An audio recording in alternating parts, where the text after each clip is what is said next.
नमस्कार, मैं रचना शर्मा चढ़ती कला टाइम टीवी देख रहे सभी दर्शकों का स्वागत करती हूं। आप देख रहे हैं उत्तर प्रदेश के विशेष समाचार।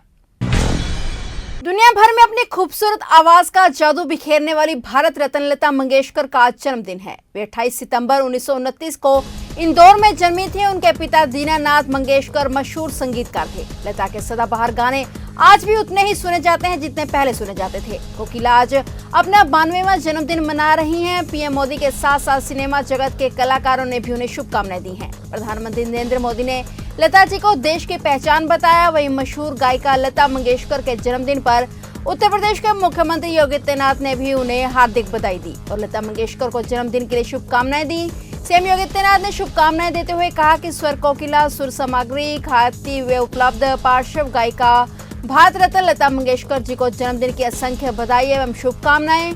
आपकी वाणी पर दिव्य कृपा यूं ही बनी रहे। प्रभु श्री राम से आपके उत्तम स्वास्थ्य, सुखी व सुदीर्घ जीवन हेतु प्रार्थना करता हूं। मुख्यमंत्री योगी आदित्यनाथ ने यूपी के किसानों को तोहफा दिया है। मुख्यमंत्री ने गन्ने के समर्थन मूल्य में प्रति क्विंटल 25 रुपए की वृद्धि की है। अब तक जो गन्ना 325 रुपए क्विंटल खरीदा जाता था वह अब 350 रुपए क्विंटल में खरीदा जाएगा। इसी तरह 315 रुपए क्विंटल वाले सामान्य प्रजाति के गन्ने की कीमत अब 340 रुपए क्विंटल मिलेगी। यही नहीं, अस्वीकृत प्रजाति माने जाने वाले करीब 1% गन्ने के मूल्य में भी 25 रुपए क्विंटल की बढ़ोतरी की गई है। अब तक 310 रुपए प्रति क्विंटल के हिसाब से खरीदा जाने वाला अस्वीकृत गन्ना भी अब 335 रुपए प्रति क्विंटल की दर से खरीदा जाएगा। और इसके साथ ही मुख्यमंत्री ने किसानों के बिजली बिल के बकाये पर भी ब्याज माफ करने की घोषणा की है। इसके अलावा सीएम ने और भी कई बड़ी घोषणाएं की। सीएम ने कहा कि केंद्र और प्रदेश सरकार की योजनाओं का आधार किसान और गरीब कल्याण है। गन्ना मूल्य बढ़ोतरी की बहुप्रतीक्षित आस पूरी करते हुए सीएम योगी आदित्यनाथ ने कहा कि प्रदेश के 45,44,000 किसानों को इस वर्ष बढ़े हुए गन्ना मूल्य से लगभग 4,000 करोड़ की अतिरिक्त धनराशि की प्राप्ति होगी। सपा बसपा सरकारों के कार्यकाल में चीनी मिलों को बंद कर दिया गया था और उनकी चीनी मिलों की बंदी को याद दिलाते हुए सीएम ने 2004 से 2014 तक के कार्यकाल को देश और प्रदेश के लिए अंधकार युग बताया। उन्होंने कहा कि तब यहाँ राजकता और गुंडागर्दी का बोलबाला था। प्रदेश का किसान आत्महत्या करने को मजबूर था और गरीब भूख से मर रहा था। लेकिन यूपी के गन्ना विभाग ने सीएम योगी के कार्यकाल में सभी 119 चीनी मिलें चलाने का कार्य किया है। सीएम ने कहा कि सरकार बनते ही हमने 86 लाख किसानों का फसली ऋण माफ करने का वायदा पूरा किया है। सरकार ने तय किया है गन्ना किसानों के गन्ना मूल्य का हम अब गन्ना मूल्य में वृद्धि करने की निर्णय की ओर हम आगे बढ़ रहे हैं। सरकार ने तय किया है कि भाइयों बहनों, राज्य में अब तक जिस गन्ने का 325 प्रति क्विंटल दाम मिलता था उस गन्ने का हम 350 रुपए गन्ना किसानों को भुगतान करेंगे।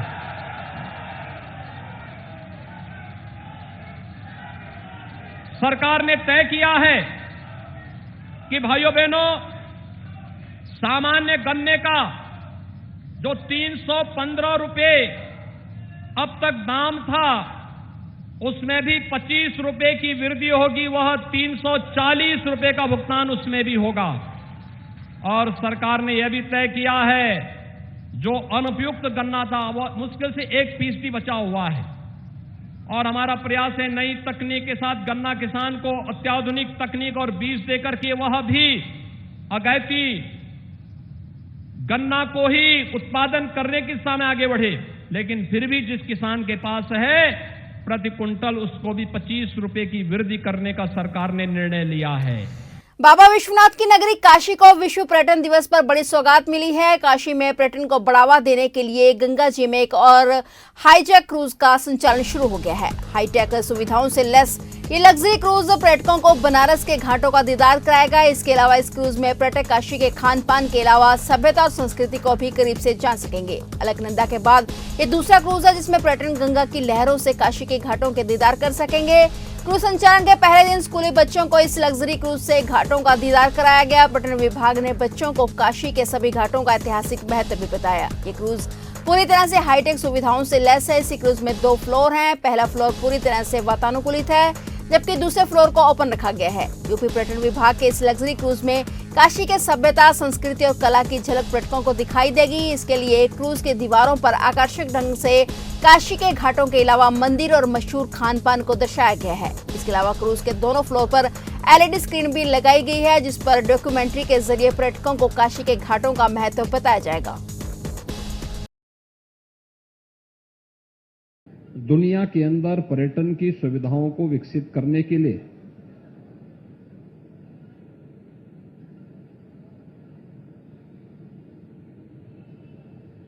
जो सबसे पहला प्रयास हुआ होगा वह संभवतः अंतःकरण के भावों को सम्मान देने के लिए स्पिरिचुअल टूरिज्म के क्षेत्र में हुआ होगा। और उत्तर प्रदेश केवल देश ही नहीं बल्कि दुनिया का इस मामले में सबसे समृद्धतम प्रदेश है, जिसमें भारत की आस्था से जुड़े हुए वे सभी प्रमुख केंद्र हैं जिन पर हर भारतीय गौरव की अनुभूति करता है, चाहे वह मर्यादा पुरुषोत्तम भगवान श्री राम की पावन भूमि अयोध्या हो, भगवान श्री कृष्ण की पावन जन्मभूमि मथुरा हो, उनकी लीला भूमि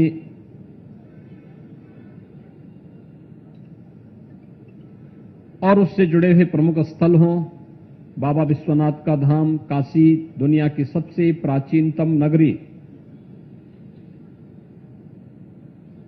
या फिर दुनिया की सबसे लंबी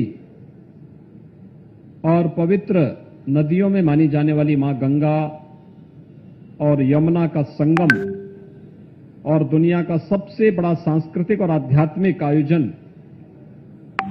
कुंभ की पावन भूमि प्रयागराज, या शक्ति केंद्र हो या बौद्ध टूरिज्म से जुड़े हुए वे सभी प्रमुख स्थल, आध्यात्मिक सर्किट हो या फिर हेरिटेज टूरिज्म और इको टूरिज्म के लिए, वे सभी संभावनाएं उत्तर प्रदेश के अंदर मौजूद हैं। कोविड की रोकथाम में महत्वपूर्ण भूमिका निभाने वाली आंगनवाड़ी कार्यकर्तियां अब स्मार्टफोन से लैस होंगी। आज मंगलवार को लोक भवन में आयोजित कार्यक्रम में मुख्यमंत्री योगी आदित्यनाथ ने 1,23,000 आंगनवाड़ी कार्यकर्तियों को स्मार्टफोन वितरित किए। इसके साथ ही नवजात बच्चों की वृद्धि का स्तर मापने के लिए प्रदेश के हर आंगनवाड़ी केंद्र को नवजात वृद्धि निगरानी यंत्र भी प्रदान किया जाएगा। कार्यकर्तियों को स्मार्टफोन मुहैया कराने के पीछे सरकार का प्रयास आंगनवाड़ी कार्यक्रमों की ओर प्रदर्शनी करना है और स्मार्टफोन से लैस होने के बाद बच्चों के पुष्टाहार और देखभाल समेत आंगनवाड़ी से संचालित होने वाली योजना को ज्यादा प्रभावी तरीके से लागू किया जा सकेगा। इसका फायदा यह होगा कि डेटा रियल टाइम अपडेट होगा और सरकार को पता रहेगा कि कहां क्या स्थिति है। वहीं स्मार्टफोन के माध्यम से भ्रष्टाचार पर भी अंकुश लगेगा। उत्तर प्रदेश में इस समय 1,99,000 आंगनवाड़ी केंद्र चल रहे हैं। मुख्यमंत्री योगी आदित्यनाथ ने आज 28 सितंबर को लोक भवन में आयोजित कार्यक्रम में आंगनवाड़ी कार्यकर्तियों को स्मार्टफोन और ग्रोथ मॉनिटरिंग डिवाइस का वितरण किया। कार्यक्रम में लखनऊ समेत प्रदेश के अलग अलग हिस्सों से आने वाले आंगनवाड़ी की कार्यकर्ता शामिल हुई। प्रदेश के 51 जिलों में स्मार्टफोन और 70 जिलों में ग्रोथ मॉनिटरिंग डिवाइस का वितरण किया गया और इसे आंगनवाड़ी कार्यकर्ताओं को पोषण ट्रैकर मोबाइल ऐप लाभार्थियों की हर महीने वृद्धि निगरानी करनी होगी। हर महीने 100% फिटिंग के बाद कार्यकर्ताओं को 1,000 और मिनी आंगनवाड़ी कार्यकर्ताओं को 700 सहायिकाओं को 300 रुपए की धनराशि इंसेंटिव के तौर पर दी जाएगी। आंगनवाड़ी कार्यकर्तियों के स्मार्टफोन आंगनवाड़ी केंद्रों के लिए ग्रोथ मॉनिटरिंग डिवाइस वितरण के लिए आयोजित आज के इस विशेष कार्यक्रम में उपस्थित विभाग की राज्य मंत्री स्वतंत्र प्रभार श्रीमती स्वाति सिंह जी,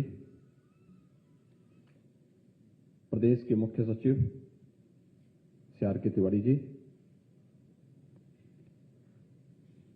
अपर मुख्य सचिव वित्त एवं महिला एवं बाल विकास विभाग श्रीमती राधा चौहान जी, प्रमुख सचिव महिला कल्याण एवं बाल विकास विभाग के सभी अधिकारीगण, आज के इस कार्यक्रम में यहां पर उपस्थित आंगनबाड़ी से जुड़ी हुई सभी बहनें और प्रदेश के 29 जनपदों में आयोजित होने वाले आज के इस कार्यक्रम में उपस्थित सभी विभाग के अधिकारीगण, आंगनबाड़ी केंद्रों से जुड़े हुए सभी आंगनबाड़ी की बहनें, मुझे बहुत प्रसन्नता है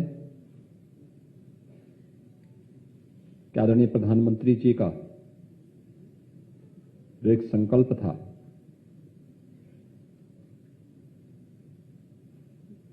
कि एक पारदर्शी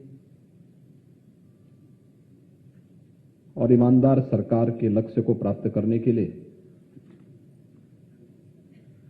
हम तकनीक के माध्यम से शासन की योजनाओं को प्रत्येक नागरिक तक पहुंचाने का कार्य करेंगे। और मैं पिछले 4-4.5 वर्ष से विभाग से लगातार इस बारे में कहता था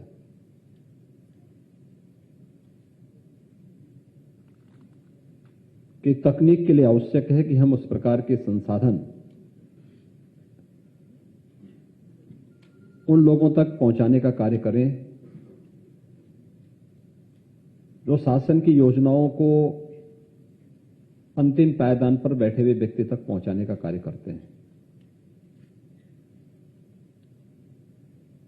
और मुझे प्रसन्नता है कि उत्तर प्रदेश ने विगत 4.5 वर्ष के अंदर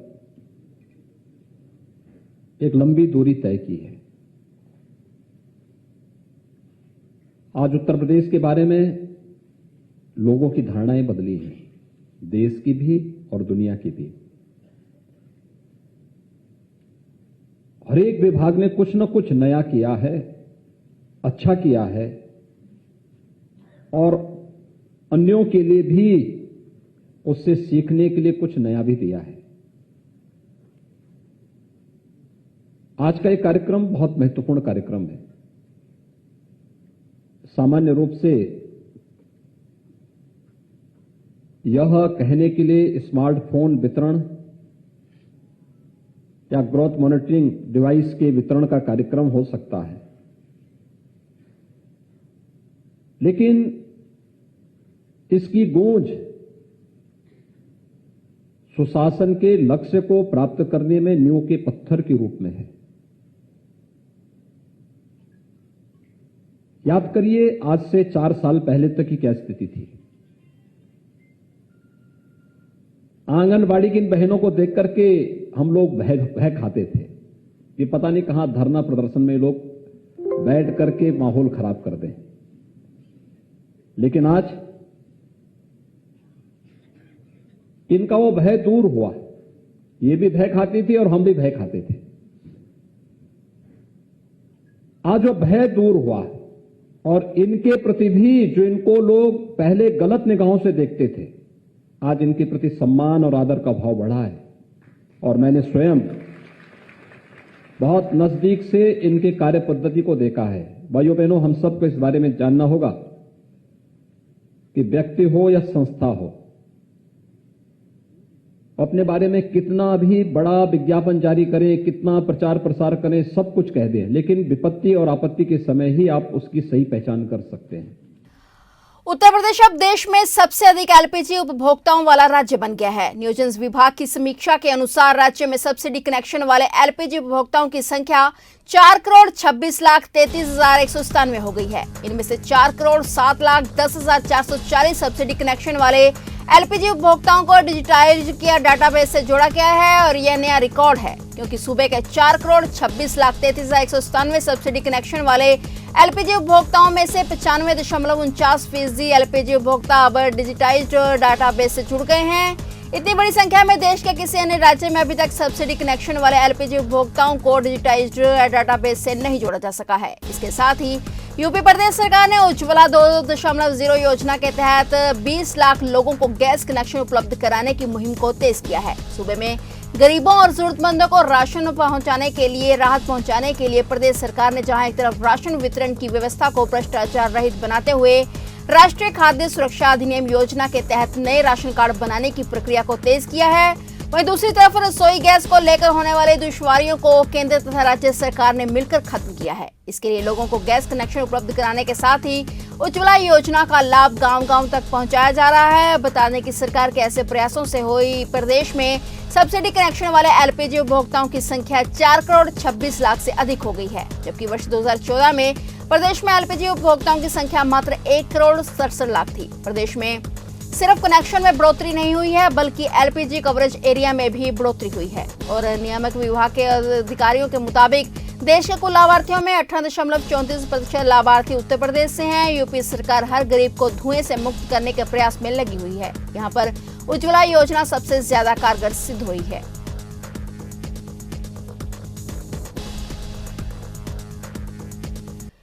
सीएम योगी आदित्यनाथ कल बुधवार को सीतापुर के दौरे पर जा सकते हैं। सीएम इस दौरान सिगोली के गांधी विद्यालय में एक जनसभा को संबोधित करेंगे। इसके अलावा सीएम करोड़ों की लागत से हुए कार्यों का लोकार्पण व शिलान्यास करेंगे। सीएम योगी आदित्यनाथ के कार्यक्रम को लेकर प्रशासन ने तैयारियां शुरू कर दी हैं। सोमवार को डीएम और एसपी ने गांधी मैदान पहुंचकर तैयारियों को लेकर महत्वों को निर्देश दिए हैं। सीएम योगी के बुधवार को जिले में आने के संभावित कार्यक्रम की सूचना मिलते ही पुलिस और प्रशासनिक महकमे में हलचल तेज हो गई है। उत्तर प्रदेश के मुख्यमंत्री योगी आदित्यनाथ के आगमन की सूचना पर गांधी मैदान के पास हेलीपैड बनाया जा रहा है। उन्होंने सुरक्षा से लेकर कई अन्य जरूरी पहलुओं पर अफसरों से चर्चा की। अफसरों के आदेश के बाद खराब मौसम के बीच नगर पंचायत कर्मियों ने मैदान पर सफाई के साथ हेलीपैड बनाने का कार्य शुरू कर दिया है।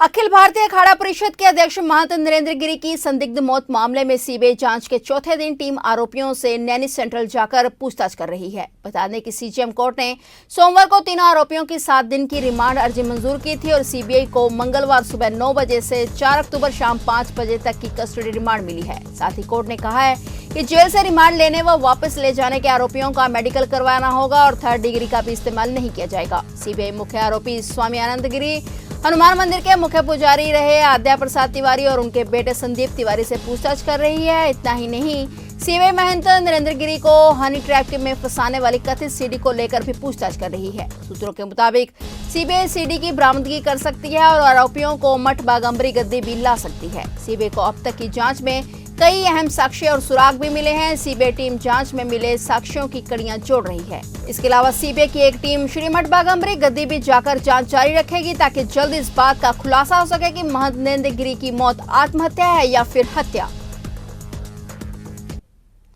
फिलहाल उत्तर प्रदेश के खास समाचारों में इतना ही। तब तक के लिए देखते रहिए चढ़ती कला टाइम टीवी और मुझे दीजिए इजाजत। धन्यवाद।